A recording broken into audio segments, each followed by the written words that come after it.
বিসমিল্লাহির রহমানির রহিম। আসসালামু আলাইকুম প্রিয় ফেসবুক বন্ধুরা, আপনারা সবাই কেমন আছেন? আপনাদেরকে আমি আজকে গাজীপুর জেলার কাপাসিয়া থানার আমরাই গ্রামের একটি চাঞ্চল্যকর জিনিস আপনাদেরকে আমি শেয়ার করব।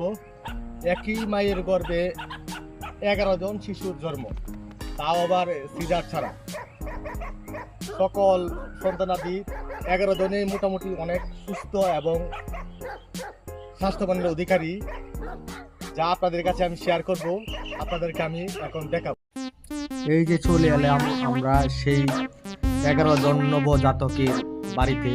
যদিও তার মা এখানে নেই, থাকলে আমি এখানে আসতে পারতাম না, এর আগে আমাকে ছাড়িয়ে দিত।